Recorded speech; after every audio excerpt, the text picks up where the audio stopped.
Hello students, आप सभी का स्वागत है आपके अपने चैनल टारगेट सेमेस्टर एलयू में। आज हम डिस्कस करने वाले हैं फाइनेंशियल लिटरेसी एंड बैंकिंग, एक वोकेशनल सब्जेक्ट जो बीए, बीएससी, बीकॉम, यदि आपके किसी भी कोर्स में ये पूछा जाता है, यदि आप बीए कर रहे हैं और उसमें आपको फाइनेंशियल लिटरेसी एंड बैंकिंग पूछा जा रहा है, यदि आप बीएससी कर रहे हैं उसमें आपको फाइनेंशियल लिटरेसी एंड बैंकिंग पूछा जा रहा है, यदि आप बीकॉम कर रहे हैं, यदि आप बीबीए कर रहे हैं, यानी आप कोई भी कोर्स कर रहे हैं, यदि आपके कोर्स में vocational subject financial literacy and banking है तो ये वीडियो आपके लिए मोस्ट इंपॉर्टेंट रहने वाली है, क्योंकि इस वीडियो में हम फिल्टर की हुए एमसीक्यूज को डिस्कस करेंगे जो आपके एग्जाम में डेफिनेटली पूछे जाएंगे। चलिए डिस्कस करते हैं। सबसे पहला क्वेश्चन है, insurance provide security against. Insurance जो होता है यानी बीमा जो होता है वो किसके अगेंस्ट सुरक्षा प्रोवाइड करता है, किसके अगेंस्ट सिक्योरिटी प्रोवाइड करता है? तो इंश्योरेंस हमेशा रिस्क और लॉस दोनों के अगेंस्ट सिक्योरिटी प्रोवाइड करता है। तो इसका ऑप्शन रहेगा C, that is both A and B.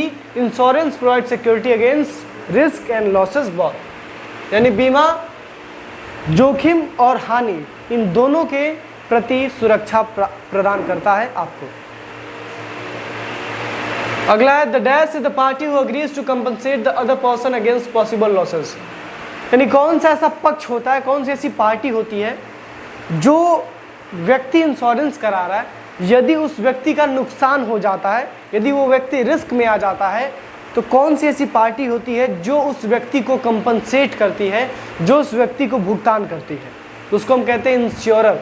Insurer एक ऐसा बंदा होता है जो इंश्योरी यानी इंश्योर्ड पर्सन, जो व्यक्ति इंश्योरेंस कराया है, यदि वो लॉस में आ जाता है, यदि वो रिस्क में आ जाता है, तो उसको इंश्योरर, कौन? इंश्योरर जो व्यक्ति होता है वो उसको कंपनसेट करता है, उसको भुगतान करता है। उसका ऑप्शन हो जाएगा बी, दैट इज इंश्योरर यानी बीमा करता। अगला है, द थिंग्स और property insured is called dash of the insurance. यानी जो चीज़ें इंश्योरेंस, जिन चीज़ों को कराया जाता है उसको हम क्या कहते हैं? तो उसको कहा जाता है subject matter of the insurance. For example, यदि आप अपने बॉडी का इंश्योरेंस करा रहे हैं, अपने लाइफ का इंश्योरेंस करा रहे हैं, तो जो सब्जेक्ट मैटर होगा वो आपका बॉडी हो जाएगा, आपका लाइफ हो जाएगा। यदि आप अपनी गाड़ी का इंश्योरेंस करा रहे हैं तो जो सब्जेक्ट मैटर होगा वो आपकी गाड़ी हो जाएगी। यदि आप अपने फैमिली का इंश्योरेंस करा रहे हैं तो आपका जो सब्जेक्ट मैटर होगा इंश्योरेंस का वो आपकी फैमिली हो जाएगी। यानी जिस चीज़ का आप इंश्योरेंस कराते हैं उसको हम सब्जेक्ट मैटर ऑफ इंश्योरेंस कहते हैं। ठीक है स्टूडेंट्स, चलिए आगे बात करें। Contract of insurance is an agreement that is, यानी जो इंश्योरेंस का कॉन्ट्रैक्ट होता है वो किस प्रकार का एग्रीमेंट होता है? तो देखिए बहुत प्रकार के एग्रीमेंट होते हैं, constant agreement, contingent agreement, flexible agreement. तो इंश्योरेंस जो है वो किस प्रकार का एग्रीमेंट है? तो इंश्योरेंस एक कंटिजेंट एग्रीमेंट है। कौन सा एग्रीमेंट है स्टूडेंट्स? इंश्योरेंस एक कंटिजेंट एग्रीमेंट है। कंटिजेंट क्यों है? क्योंकि इंश्योरेंस एक ऐसा एग्रीमेंट है जिसमें आपको एग्रीमेंट को पालन करने की आवश्यकता तब पड़ती है जब कोई कंटिजेंसी अराइज होती है, जब वो सर्कमस्टांसेस, जब वो कंडीशंस आ जाते हैं, जो कंडीशंस आपके इंश्योरेंस के कॉन्ट्रैक्ट में लिखे गए हैं, यदि वो कंडीशंस आते हैं तभी आपको इंश्योरेंस के एग्रीमेंट को अप्लाई करना पड़ता है, उसको पालन करना पड़ता है। ठीक है, तो इसका हो जाएगा इंश्योरेंस एक कंटिजेंट एग्रीमेंट है। अगला है, employees state insurance corporation was established in. जो एम्प्लॉयज स्टेट इंश्योरेंस कॉर्पोरेशन है, यानी जो कर्मचारी राज्य बीमा निगम है, उसकी स्थापना कब की गई थी? तो एम्प्लॉयज स्टेट इंश्योरेंस कॉर्पोरेशन की स्थापना 1948 में की गई थी। कब की गई थी स्टूडेंट्स? 1948 में। तो इसका ऑप्शन क्या हो जाएगा? इसका ऑप्शन हो जाएगा सी। अगला है, the subject matter of insurances. जो इंश्योरेंस का सब्जेक्ट मैटर होता है वो क्या होता है? तो इंश्योरेंस का सब्जेक्ट मैटर हमेशा रिस्क होता है या लॉस होता है। ठीक है, रिस्क और लॉस ये दोनों के दोनों इंश्योरेंस के सब्जेक्ट मैटर होते हैं। ठीक है, ठीक है, आगे देखते हैं। अगला क्वेश्चन है, in insurance the risk is. Insurance में जो रिस्क होता है वो कैसा होता है? वो सर्टेन होता है, अनसर्टेन होता है, या फिर वो दोनों होता है? तो इंश्योरेंस में हमेशा जो रिस्क होता है, जो जोखिम होता है, वो अनिश्चित होता है, अनसर्टेन होता है। तो इंश्योरेंस का जो रिस्क होता है वो कैसा होता है स्टूडेंट्स? अनसर्टेन होता है। आपको बताना चाहेंगे हम कि यदि आप इस वीडियो के पीडीएफ को डाउनलोड करना चाहते हैं तो आप टारगेट गुरुकुल ऐप से डाउनलोड कर सकते हैं। अब आप पूछेंगे कि टारगेट गुरुकुल ऐप कैसे मिलेगा? तो डिस्क्रिप्शन में लिंक दिया गया है, उस लिंक पर क्लिक करके आप प्ले स्टोर से हमारे टारगेट गुरुकुल ऐप को डाउनलोड कर सकते हैं। वहाँ पे आपको ये जो पीडीएफ है वो बिल्कुल फ्री ऑफ कॉस्ट मिल जाएगा। ठीक है स्टूडेंट्स, चलिए आगे बढ़ते हैं। The amount given by way of insurance and therefore the amount accepted by the री इंश्योरेंस इज नोन एज, यानी जो अमाउंट इंश्योरेंस यदि आप कराए हैं तो जो आपको दिया जाता है उसको हम क्या कहते हैं, उसको हम सेशन कहते हैं। क्या कहते हैं? सेशन।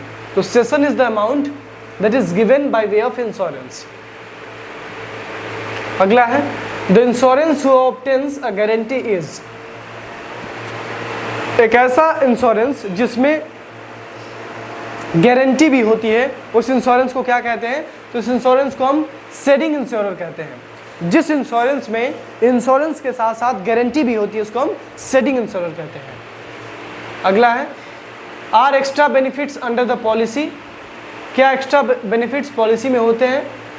तो राइडर, किस पॉलिसी में एक्स्ट्रा बेनिफिट होते हैं? तो राइडर पॉलिसी में एक्स्ट्रा बेनिफिट्स होते हैं। ठीक है, चलिए अगला है FPR मीन्स, तो FPR का मतलब होता है फर्स्ट प्रीमियम रिसिप्ट। क्या होता है स्टूडेंट्स? FPR मीन्स F का मतलब फर्स्ट है, P का मतलब प्रीमियम है, R का मतलब रिसिप्ट है, यानी FPR मतलब फर्स्ट प्रीमियम रिसिप्ट। अगला है dash is a voluntary termination of a contract by the policy holder, कौन सा ऐसा वॉलंटरी टर्मिनेशन होता है कॉन्ट्रैक्ट का पॉलिसी होल्डर के द्वारा। फॉर एग्जांपल यदि हम पॉलिसी होल्डर हैं और यदि हम जानबूझ के अपनी स्वेच्छा से किसी एग्रीमेंट को, किसी कॉन्ट्रैक्ट को टर्मिनेट कर देते हैं तो उसको सरेंडर कहा जाता है। क्या कहा जाता है उसको स्टूडेंट्स? उसको सरेंडर कहा जाता है। यानी यदि कोई इंसान स्वेच्छा से अपने अनुबंध को एक्सेप्ट न करे, उसको टर्मिनेट कर दे, तो उसको हम सरेंडर कहते हैं। अगला है general insurance business nationalisation act was passed in, तो जो general insurance business nationalisation act था वो पास किया गया था 1972 में। कब पास किया गया था students? General insurance nationalisation business जो था वो 1972 में पास किया गया था, यानी 1972 में पास किया गया था। चलिए आगे देखते हैं। That is the total premium that a policy holder page, total premium जो पॉलिसी होल्डर पे करता है उसको हम क्या कहते हैं? तो टोटल प्रीमियम जो पॉलिसी होल्डर पे करता है उसको हम ग्रॉस प्रीमियम कहते हैं। तो gross premium is the total premium that is paid by a policy holder, यानी वो टोटल प्रीमियम जो पॉलिसी होल्डर पे करता है उसको हम ग्रॉस प्रीमियम कहते हैं, और उसमें से हम एक्सपेंसेस को माइनस कर दें तो उसको हम नेट प्रीमियम कहते हैं। ठीक है, चलिए अगला है dash means a premium which remains unchange throughout the life of a policy, यानी कौन सा ऐसा प्रीमियम होता है जो हमेशा कांस्टेंट रहता है। जब तक आपकी इंश्योरेंस की पॉलिसी चलेगी तब तक कोई प्रीमियम का जो अमाउंट होगा वो बिल्कुल कांस्टेंट होगा। कौन सा ऐसा प्रीमियम होता है उसको हम कहते हैं level premium. Level premium through out the life of insurance हमेशा कांस्टेंट रहता है। उसका ऑप्शन डी हो जाएगा लेवल प्रीमियम। अगला है a missing person will be presumed to be dead only after, एक जो मिसिंग पर्सन है यानी एक ऐसा व्यक्ति जो खोया हुआ है उसको हम कितने सालों के बाद ये मान लेते हैं कि वो व्यक्ति मर गया होगा। इंश्योरेंस की भाषा में यदि कोई इंसान खो जाता है और उस व्यक्ति का इंश्योरेंस कराया गया था तो कितने दिनों के बाद ये मान लिया जाएगा कि वो इंसान मर चुका होगा। तो उसको 7 साल के बाद, यदि कोई इंसान आज खो जाता है तो आज से 7 साल के बाद ये मान लिया जाएगा कोई इंसान जो खो गया है वो मर चुका है, वो अब जिंदा नहीं है। उसका हो जाएगा सी, दैट इज 7 ईयर्स। अगला है dash is a right given to the life insurance policy holder to appoint a person और persons to receive the benefit under the policy in case it becomes a death claim, यानी कौन सा ऐसा अधिकार होता है जिसमें जो पॉलिसी होल्डर है, जो इंश्योरेंस व्यक्ति कराया है, उसके पास ये अधिकार होता है कि मैं अगर मर जाता हूँ तो मेरी पॉलिसी का जो लाभ है वो मेरी आने वाली जो पीढ़ियाँ हैं, मेरे जो बच्चे हैं, मेरे जो संतान हैं, वो उसका लाभ उठाएंगे। तो उस अधिकार को हम कहते हैं नॉमिनेशन। नॉमिनेशन एक ऐसा अधिकार है जिसके माध्यम से अगर इंश्योरेंस जो व्यक्ति कराया है वो मर जाता है तो उसका जो राइट होगा इंश्योरेंस का वो उसके फ्यूचर जनरेशन्स क्लेम कर सकते हैं। ठीक है, चलिए आगे बात करते हैं। Gross premium means net premium plus expenses of loading, यानी ग्रॉस प्रीमियम का मतलब क्या होता है? ग्रॉस प्रीमियम मतलब होता है टोटल प्रीमियम जो पॉलिसी होल्डर अपने लाइफ में, इंश्योरेंस के लाइफ में पे करता है। अब देखिए इसमें से कहा गया कि ग्रॉस प्रीमियम का फॉर्मूला क्या होता है। तो देखिए ग्रॉस प्रीमियम जो है वो 2 चीज़ों से मिलकर बनता है। एक होता है net premium plus loading expenses. यदि नेट प्रीमियम और लोडिंग एक्सपेंसेस को जोड़ दिया जाए तो आपका बन जाता है ग्रॉस प्रीमियम। तो इसका ऑप्शन रहेगा D, that is expenses of loading. इन दोनों को जोड़ देते हैं, नेट प्रीमियम और एक्सपेंसेस ऑफ लोडिंग को जोड़ देते हैं तो बनता है ग्रॉस प्रीमियम। और यदि उल्टा काम करेंगे, ग्रॉस प्रीमियम में से नेट एक्सपेंसेस ऑफ लोडिंग को माइनस कर देंगे तो नेट प्रीमियम निकल जाएगा। ठीक है स्टूडेंट्स, चलिए आगे बढ़ते हैं। Principle of utmost good faith is also known as, जो principle of utmost good faith है उसको हम क्या कहते हैं? तो उसको हम कहते हैं यूबेरिमा फिडाई। ये सही इसमें स्पेलिंग नहीं है, यूबेरिमा फिडाई कहते हैं। जो principle of utmost good faith है उसका मतलब पहले हम बताना चाहेंगे। अटमोस्ट गुड फेथ का मतलब होता है अगर आप इंश्योरेंस करा रहे हैं तो इंश्योरेंस कराते समय आपका जो इंटेंशन होना चाहिए वो हमेशा सही होना चाहिए। ऐसा नहीं कि आप गलत इंटेंशन से इंश्योरेंस करा रहे हैं।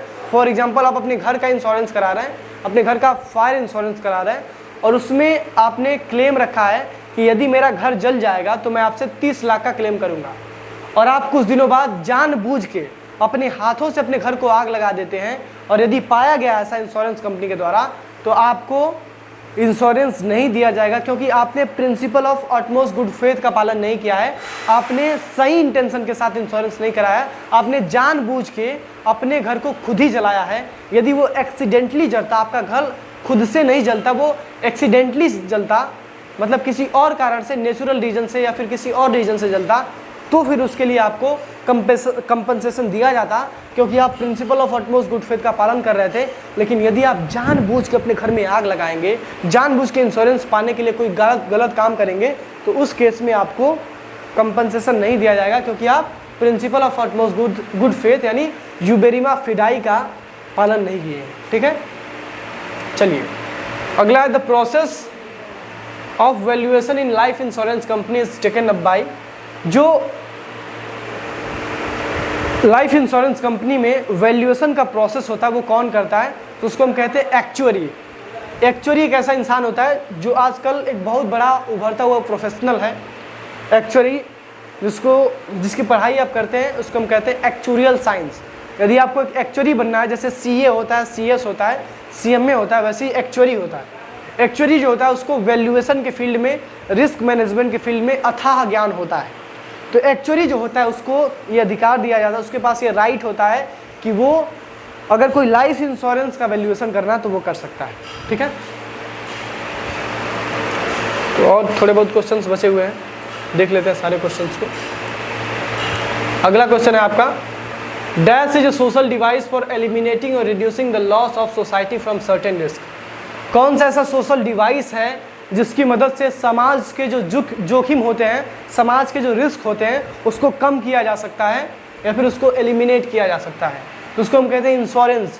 इंश्योरेंस सोसाइटी का एक ऐसा डिवाइस है जिसके माध्यम से हम रिस्क को एलिमिनेट कर सकते हैं या रिड्यूस कर सकते हैं। उसका हो जाएगा सी, दैट इज इंश्योरेंस। अगला है, dash refers to the right of an insurer to refuse admittance the claim by the insured.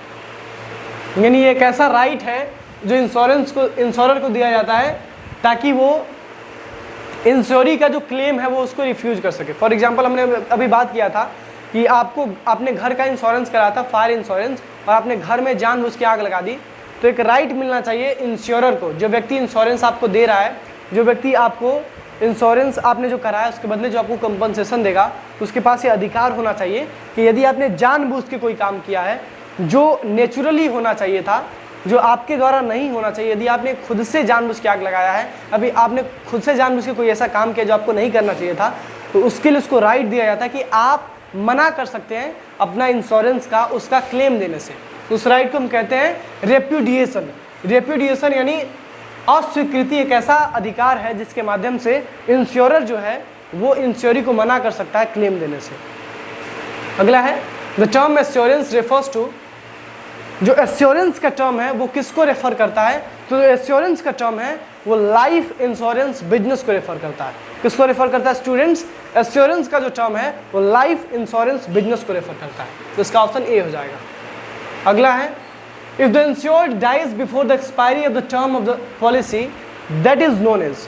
यदि इंश्योरी यानी जो जिस व्यक्ति ने इंश्योरेंस कराया है, यदि वो लाइफ इंश्योरेंस के टर्म के पहले मर जाता है, फॉर एग्जाम्पल आपने 65 साल का इंश्योरेंस कराया है और आप 60 साल की उम्र में मर जाते हैं तो उसको हम क्या कहते हैं? तो उसको हम कहते हैं डेथ क्लेम।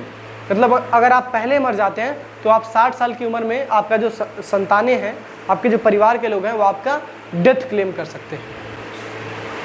अगला है we should keep our savings with banks because it is safe, it earns interest या फिर it can be withdrawn any time. हमको अपने बैंक में अपने सेविंग्स को कलेक्ट क्यों करना चाहिए? क्योंकि बैंक में यदि सेविंग्स रहेंगी तो वो सेफ रहेंगी, उस पर हम इंटरेस्ट कमा सकेंगे और उसको हम कभी भी विदड्रॉ कर सकेंगे। ठीक है स्टूडेंट्स, चलिए तो ये थे आपके मोस्ट इंपॉर्टेंट एमसीक्यूज जो आपके एग्जाम में पूछे जाने की 100% पॉसिबिलिटी है, चाहे बीए कर रहे हो, बीएससी कर रहे हो या बीकॉम कर रहे हैं। यदि आपके सेमेस्टर में वोकेशनल सब्जेक्ट में फाइनेंशियल लिटरेसी एंड बैंकिंग नाम का सब्जेक्ट है तो ये वीडियो आप सभी के लिए यूजफुल है। That's all for this video. और यदि आप चाहते हैं कि इस वीडियो में जो पीडीएफ डिस्कस किया गया है, इस पीडीएफ को आप डाउनलोड कर सकें तो आप इसको डाउनलोड कर सकते हैं हमारे टारगेट गुरुकुल मोबाइल ऐप से। और आप डाउनलोड कैसे करेंगे हमारे ऐप को, उसके लिए आपको हमारे डिस्क्रिप्शन में लिंक दिया गया है, डिस्क्रिप्शन से आप हमारे टारगेट गुरुकुल मोबाइल ऐप को डाउनलोड कर सकते हैं और इस पीडीएफ को भी डाउनलोड करके अपने एग्जाम को आसान बना सकते हैं। दैट्स ऑल स्टूडेंट्स, ये आपको जो पीडीएफ मिलेगा वो बिल्कुल फ्री ऑफ कॉस्ट मिलेगा। दैट्स ऑल, मिलते हैं नेक्स्ट लेक्चर में।